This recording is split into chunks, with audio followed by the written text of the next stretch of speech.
porque senão serás amaldiçoado, como diz a palavra de Deus. Jesus, ele é o mesmo, ontem, no passado, hoje e eternamente. E eternamente, meu irmão. A palavra de Deus, 1 Coríntios 11, capítulo 11, versículo 1, fala assim: sejam meus, o apóstolo Paulo fala, sejam meus imitadores, como também eu sou de Cristo. Ou seja, ele está falando, vocês podem me imitar, porque eu imito a Cristo. Ou seja, você me imitando, você está imitando a Cristo. Isso que ele quis dizer. E o que Cristo fazia para quebrar essa relação de que Deus é um carrasco?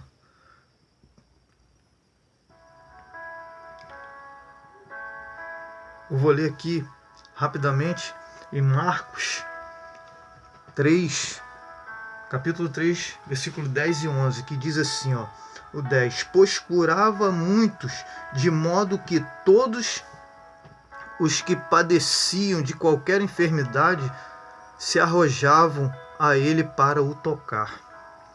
Também os espíritos imundos, quando o viam, prostravam-se diante dele e exclamavam, tu és filho de Deus. Olha só, para que Jesus ele veio.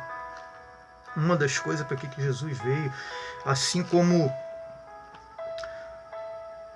em Lucas, também,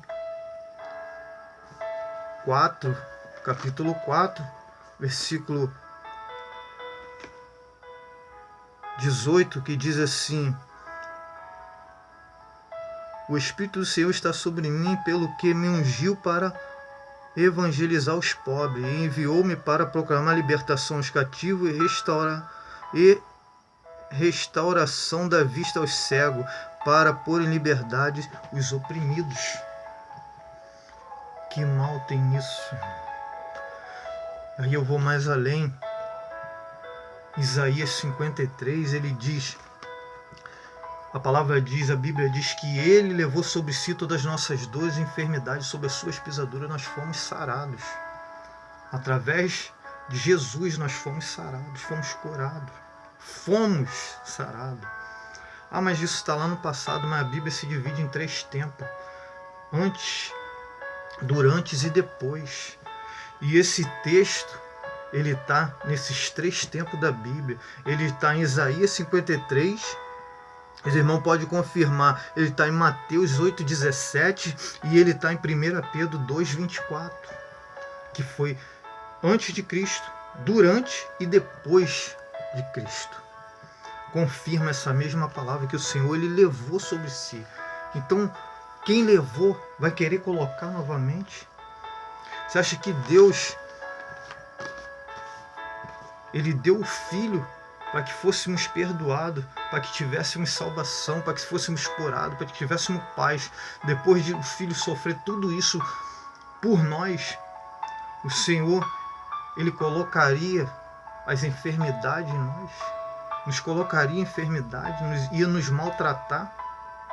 Ah, mas Deus corrige quem ama. Sim, irmão, ele corrige dentro da palavra, ele corrige aqui, ó, quando a gente erra, ele vem, a palavra, a própria palavra, nos condena, nos corrige.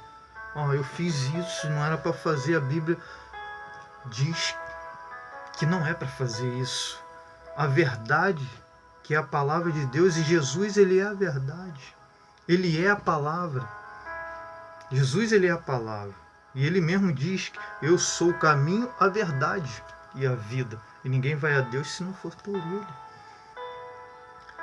E a verdade confronta, meu irmão.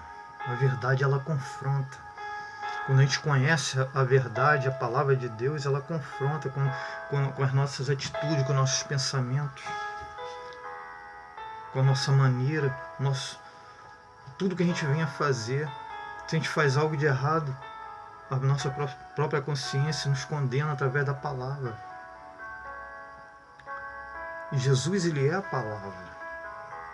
1 João diz que no princípio ele era a palavra, o verbo. Então,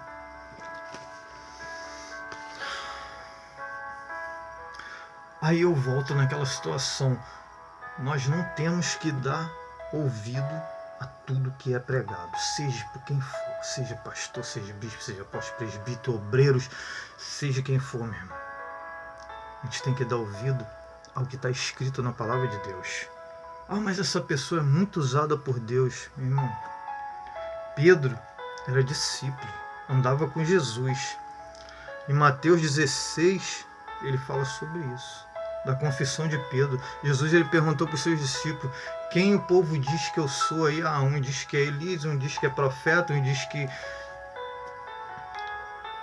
Aí ele pergunta: e vocês? Perguntou para os discípulos: e vocês? Quem diz que eu sou? Aí Pedro levanta e fala: tu és o Cristo, filho do Deus vivo. Aleluia. E Jesus ele fala: bem-aventurado é tu, Simão Barjona, que não foi carne nem sangue que te revelou, mas foi o próprio Deus. E Pedro se achou, foi usado por Deus, mas logo em seguida, Jesus ele falou para os discípulos que teria que passar por tudo aquilo, para morrer, ressuscitar, que ia passar pela, por tudo aquilo que ele passou, todo o sofrimento, toda a dor, todo aquele processo. E Pedro, porque foi usado por Deus e na revelação ali para Jesus, o próprio Jesus falou para ele se acha e tenta convencer Jesus a não fazer aquilo. Mas Pedro deixou ser usado pelo diabo, tanto que Jesus falou o que para ele? Aparta-te de mim, Satanás. Querendo colocar aquele espírito, querendo fazer Jesus se sentir coitadinho. Não vou fazer isso não, comigo não. Se ele não faz, irmão, nem eu, nem você, nem o senhor, nem a senhora teríamos oportunidade de salvação hoje. Mas graças ao Senhor, que ele não deu ouvido, ele repreendeu aquele espírito, e hoje nós temos oportunidade de salvação. Basta que nos arrependermos. Amém, meus irmãos? Glória a Deus. Eu quero dizer para os irmãos que eu tenho orado por todos que têm assistido, que têm se inscrito no canal, que têm deixado o like. Eu tenho orado por todos, assim como orei no monte, e vou voltar a orar de novo. Estou esperando uma boa oportunidade, vou em jejum orar. Tenho orado em todas as minhas orações, os irmãos estão incluídos, a família de cada um. É de madrugada, é de manhã, é na hora do almoço, meio-dia, é de noite, é de tarde. Todas as minhas orações eu incluo todos vocês, para que Deus possa abençoar cada dia mais a vida de cada um de vocês. Me ajude aí no canal, coloque aí, se inscreva, coloque teu pedido de oração, deixa o likezinho. Amém. Eu deixo um abraço para todos. Deus abençoe a todos em nome de Jesus. Amém.